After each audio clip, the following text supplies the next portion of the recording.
Hello, everyone. I'm Sam Foreman from the Committee of 70. We are excited to again be presenting our Studio C70 Student Candidate Interview Series. Today, we are joined by Drew Murray, a Republican nominee for City Council at Large. I'll now turn it over to Charlie McGeehan and his class at the Academy at Palumbo. Hi, good afternoon, everyone. I'm Charlie McGeehan, and we're here with a 12th grade social science class here at Palumbo. We've spent a little time over the past week or so reading about Mr. Murray and reading about the election and reading some of the things that Mr. Murray has written and said and prepared some questions based on that. We're going to begin with just a quick speed round, more sort of like getting to know you questions, and then we'll dive into the longer questions based on our research. Right, sounds good. So I'm going to invite our first student up to ask a question, or all the speed round questions, rather. Hi, I'm Caitlin. I'm in 12th grade, and I'm going to ask you speed round questions. The first question I'm going to ask you is, what is your favorite thing about Philly? The neighborhoods. It's a city of neighborhoods.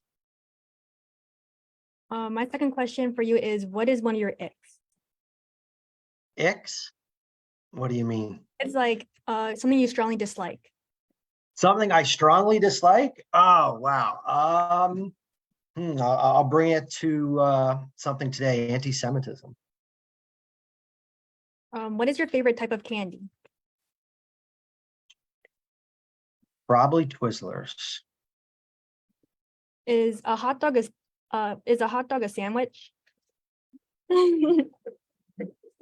Well, I guess by definition, I guess it must be, but I don't consider it a sandwich. Okay, what is your favorite movie? Favorite movie? Probably It's a Wonderful Life. Which do you think came first, the egg or the chicken?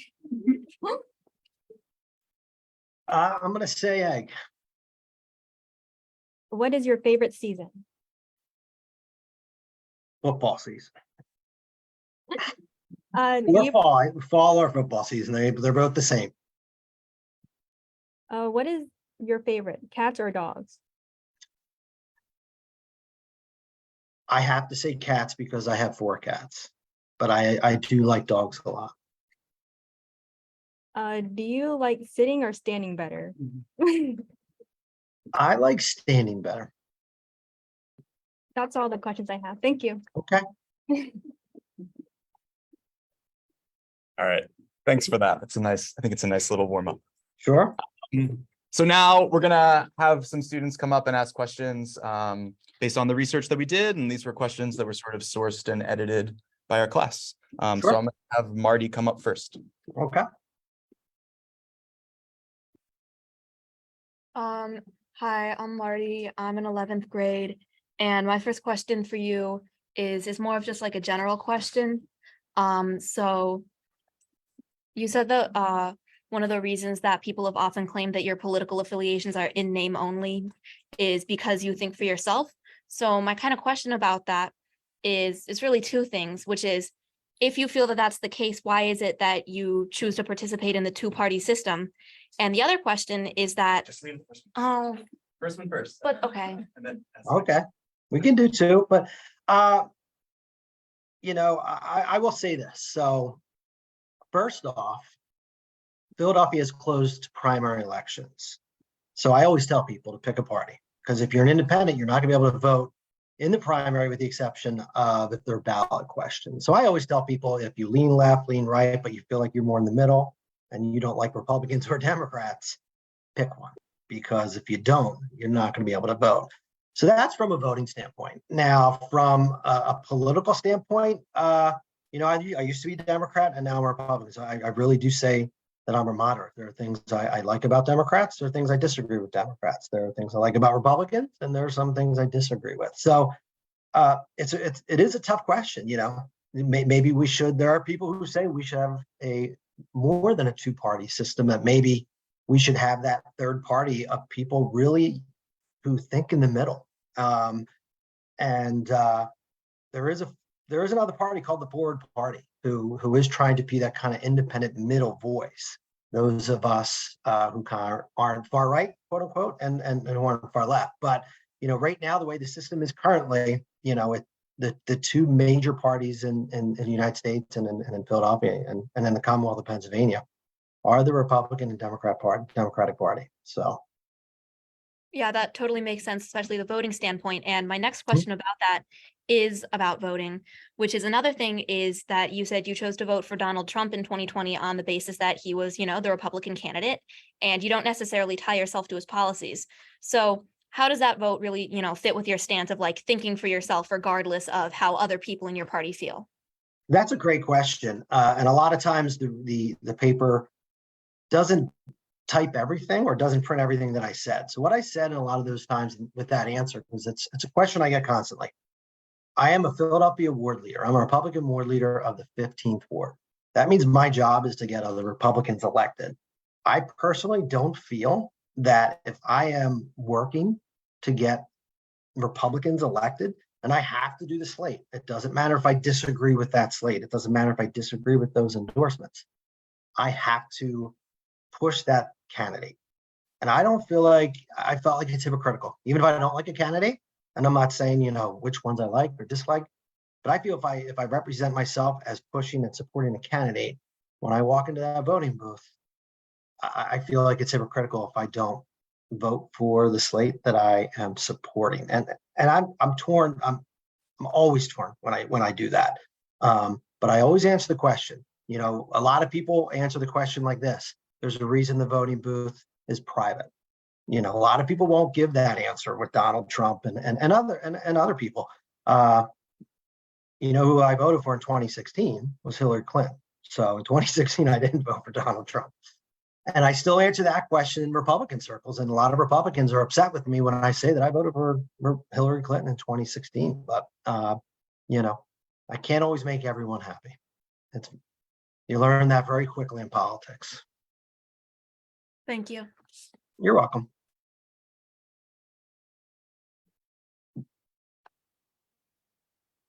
Hi, my name is Nora. I'm currently in 12th grade and a student at Academy at Palumbo. So one of the issues that is rising like concerns in Philadelphia is about the Chinatown and like the possible arena that's being built next to it. And our class has two questions regarding about Chinatown and arena. The first one being, you mentioned that what's best for the city might not be the best for the neighbors. As a city council person, an important aspect of your work is to provide residents with what benefits them the most. How do you balance the need of residents with your vision for the city as a whole? Sure, and it's really, really challenging. I come from the RCO world, and you might not even know what that means. So RCO is a registered community organization. Oftentimes they're called civic associations or neighborhood associations. RCOs play a vital role in zoning. It's often the first group that a developer needs to come to before they go to the ZBA, right? They want to get community support, or at least they want the community not to oppose it. And I say as an RCO, we always have to look at what's best, not only for the near neighbors. We have to look what's best for Logan Square. That's where I live. We have to look at what's best for Center City, because I do live in Center City and that's where Logan Square is. And then we have to look at what's best for the entire city of Philadelphia. You really have to weigh those things. And when you look at something like Chinatown and the Sixers Arena, it's a really tough, it's a tough thing to look at and decide what is best for Chinatown, what is best for Center City, what is best for the city of Philadelphia. And there is a study that's coming out. I always say, I do want to see the study before I make 100% my decision on whether or not to support, but and I don't want to get necessarily into the next question just in case it is asking that. But you have to look at what's best for all people. And when there is, and oftentimes it's the near neighbors who are most impacted, and that is something you really need to look at. But there are ways to reduce the negative impacts while at the same time increasing the positive aspects of a development. And every development is different. And I don't know what your next question is, so I don't want to go too deeply into that. But maybe if I hear your next question, if I feel like I didn't totally answer your first, I might go back a little bit. Yeah, question number 2 coming up. What benefits would you offer to Chinatown as a part of the arena proposal? Exactly. Okay, perfect. So the benefits I would offer are Chinatown could, and the Sixers could help Chinatown develop a Chinatown business district. That would bring an influx of money directly from the Sixers to create this business district. If you've ever walked around Center City and seen Center City Center City District, which is a business district in Center City that I'm on the board, we can create that. There are also there's a neighborhood development agreement or a community benefits agreement. This is all part of the RCO world. That can be created to make sure we minimize the negative impacts, like construction hours. Now they're the short-term things, and then there are things that we can put in the agreement that are long-term benefits that make sure we have Chinatown remain what it is today.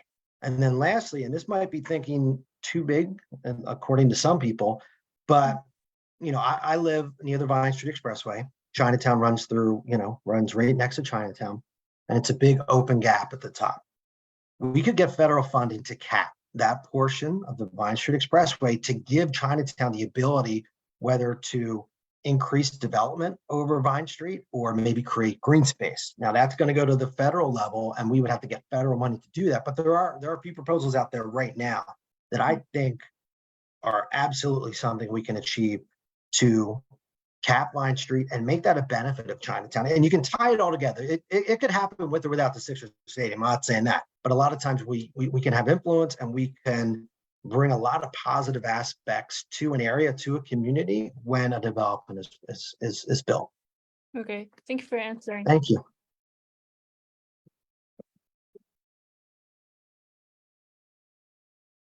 Hello, my name is Emily. I am a 12th grader, and I'm going to ask you questions about safety and the police. Sure.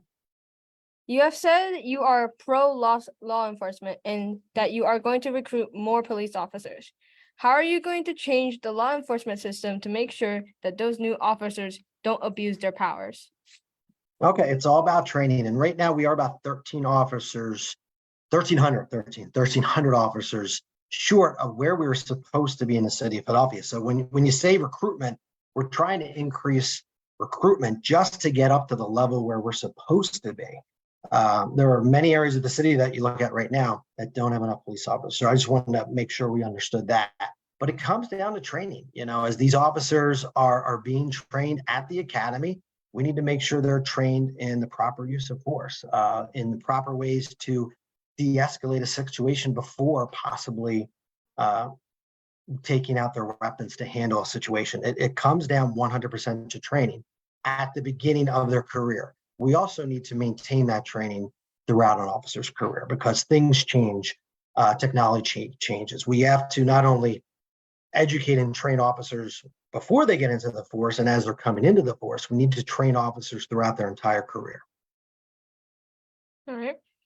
Beyond increasing the number of officers, what specific actions do you intend to take, and how will you improve safety for people in Philly?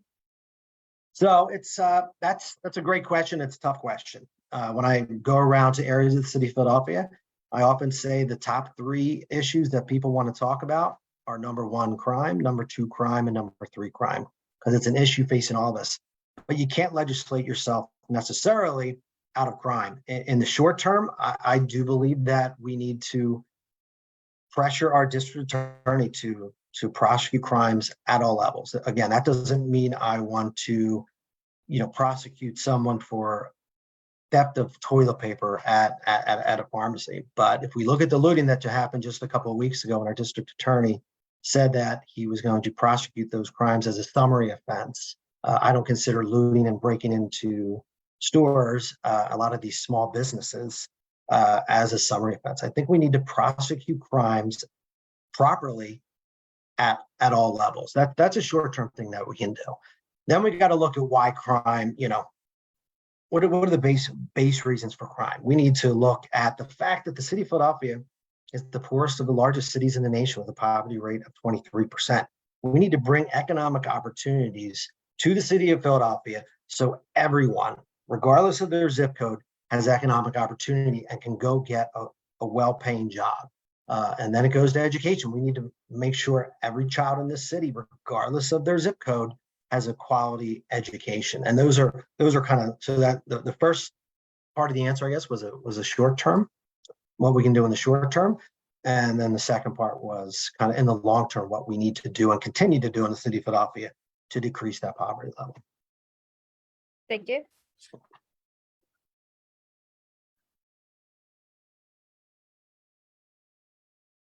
Hi, my name's Elias. I'm senior. You've talked about and you've been asked about safe injection sites. And it seems like your main issue with them is that illegal drugs are still inherently unsafe, but that doesn't really address the fact that safe injection sites are still safer than not having them. So first off, I do believe addiction is a disease and should be treated as such, but I don't believe safe injection sites are safe. There's no such thing as safe heroin usage. Every time you inject heroin into your body, you are killing your body little by little. And the fact remains that none of these sites have been proven, and there's no study that's ever been given that shows that people who go into these sites over the long term end up breaking that cycle of addiction. And I've talked to many addicts, and they've said, many people who've recovered from addiction said, if these sites were available to me, I think I'd be dead.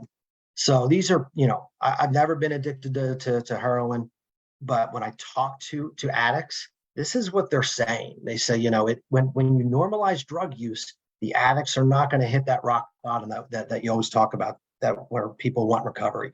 We need to, instead of looking at, and that's all people want to talk about, safe injection site, let's look at other alternatives that are going to break the cycle of addiction, and that's going to take a lot of money. And I always say we got to go to the federal and the federal level and the state level to get money to solve this issue. Because in many ways, I don't blame the addicts. I don't want to put addicts in jail. I want to put drug dealers in jail. I want to help the addicts, and we need to get them into a treatment that will help them break the cycle of addiction, not normalize drug use. And you always have to also look at, I've gone to many communities and I ask, would you be okay with a safe injection site in your neighborhood? And rarely do I hear the answer yes. I think everybody looks at Kensington and thinks, we're going to put a safe injection site in Kensington. And, no one in the Northeast or South Philadelphia or West Philadelphia or Center City, they think I'm not going to be affected by that. But it's, a safe injection site in Kensington, could be a good thing. But when you say, actually, really a few of these sites, if you're going to look at how they can be effective, you're going to put them all over the city. And then all of a sudden people are like, wow, we can't have them in our community. So there are two big reasons why I object to safe injection sites. But the first reason is I believe it normalizes drug use and is only going to hurt addicts more. My second question was, if safe injection sites aren't a potential solution, then how would you address the opioid epidemic and help prevent people who are like heavy drug users from overdosing? Sure. So I think it goes back to we need money from a federal and state level. We need to open treatment centers where they're needed. So, obviously Kensington, we'll talk about Kensington. We need inpatient treatment centers where they are doing drugs. We need to get the drug dealers who are providing these drugs. We need to arrest them, because right now Kensington's an open air drug market. It's basically, you can legally do drugs in Kensington because we're not prosecuting the drug dealers. Again, I always make sure I don't want to prosecute addicts. It is a disease, and you don't put someone and prosecute someone for doing something that they really in many ways have no control of. So it's about long-term treatment, not a short-term solution. And believe me, I truly understand. I have friends who believe in safe injection sites, and I understand the harm reduction aspect of it. Save them today, so we can help them tomorrow. I totally get it, but I don't think when we're saving them today, we're really helping them in the long term. All right, thank you. Thank you. Okay. One more question. Moving away from drugs. Sure. Why do you think it's so important to focus on building up businesses in Philadelphia? I'm sorry. Why do you think it's so important to focus on building up businesses in Philadelphia? Oh, because it goes down to the fact that Philadelphia is the poorest of the largest cities in the nation with a 23% poverty level. We want to get people out of poverty. We need to bring more jobs to the city of Philadelphia. We need to create more economic opportunity. if we have well-paying jobs coming to the city of Philadelphia, then we're gonna decrease that poverty level. When you look at jobs, and so let's give an example for one. Let's increase development so we can increase high-paying union jobs. A lot of people don't understand that a union carpenter, for example, makes about $40 an hour, and that's $40 plus benefits. So they get very good benefits. If we have more high-paying jobs in the city of Philadelphia, and we do that by bringing in more businesses, we're going to decrease that poverty level. All right, thank you. Thank you.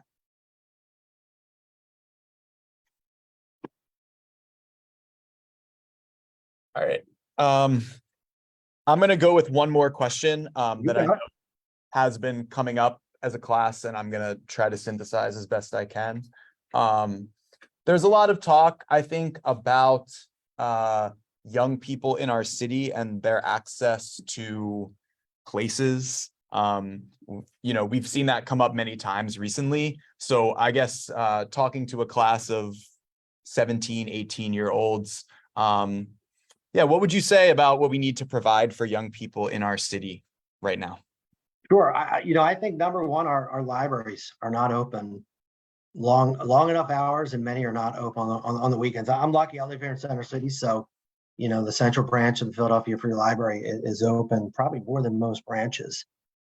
We need to keep those libraries open because a lot of people who don't have necessarily Wi-Fi at home, they can get that access at a library. If they don't have Wi-Fi at home and they don't have access at night or on the weekend, that's a big issue. Wi-Fi and internet access it's not only, it's no longer, a benefit of the some, it needs to be the benefit of the all. So, we need to find more money, number one, to redo our libraries. And this also goes with rec centers. I'm a Parks and Rec guy. I might not be a big fan of the soda tax, but I am a big fan of the rebuild program, which is funded by the soda tax. And what that does is it redoes libraries, it redoes Parks and Rec centers, parks, it redoes rec centers.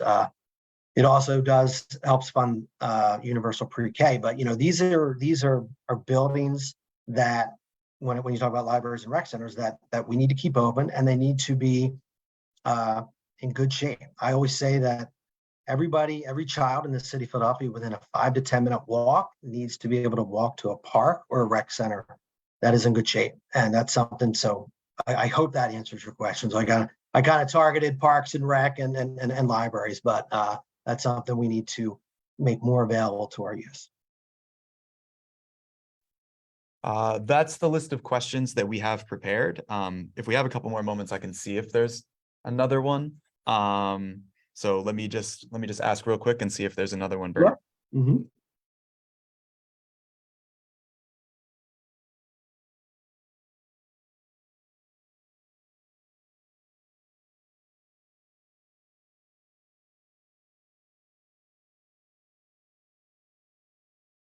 We have one follow-up from a previous answer that Marty would like to ask. Okay. So, I'm sorry to move the topic back around to something you already talked about, but I'm just really curious a little bit on your opinion with safe injection sites, because you were talking about how you feel that it's not very effective. And I was just curious on, you talked partly about how you feel that a lot of people don't really want it in their neighborhoods. But at the same time, when you talked about Chinatown, for example, you talked about how what's best for the city isn't always what's best for the neighbors. So how can you balance the fact that although there might be some people who are going to continue struggling, it could help keep people alive? And, how do you balance the idea of harm reduction, which you said you can sympathize with to an extent, with the idea of, what's best for the city versus what's best for the people living there? So I'm sorry, say that question again. The cat jumped on my lap as you were talking. I had to move. One of the things, so you talked about how a lot of people don't want safe injection sites in their neighborhood, but when you talked about Chinatown, you also talked about how, balancing what's best for the city versus what's best for a neighborhood. So when you look at the idea of harm reduction, which although you don't fully support, you sympathize with to an extent, how do you balance these ideas? Sure. I will tell you that there's no community in the city of Philadelphia that I've ever heard of who wants these. So when you say what's best for the city of Philadelphia and what's best for the community, there's no community in the city of Philadelphia that I've heard that says, hey, we're okay with this being in our community, we're okay to be next door. So it's a tough question to answer from that aspect, but I go back to the fact that I believe that safe injection sites will normalize drug use. And what that will do is, in the long term, look, the long-term goal is to get these people to break the cycle of addiction. And every addict that I've spoken to who has accomplished that has said, if I had safe injection sites, I would still have continued, I would have continued to put that drug into my body, and I'm not sure if I would be here today. So, you know, there's no easy solution to this, and I'm not going to sit here and say there is an easy solution. Hopefully we will find one day the right solution, but the wrong solution, I absolutely believe in my heart, are safe injection sites. Thank you. All right. That's what we've got. So yeah, we really appreciate you engaging with our questions and diving deep into them and joining us today. All right, thanks, Shari. Thank you to all the students. Thanks, Committee 70. Thank you again, everybody. Really just an incredible interview. Just a couple of reminders before we say goodbye. First, Election Day in Philadelphia is November 7th. Please make sure to visit 70.org, use your ballot tools, stay informed with the candidates, and tune in to our upcoming sessions, including one right back with students at Palumbo for judicial candidate Colleen Osborne. Thank you for watching and have a great day, everybody.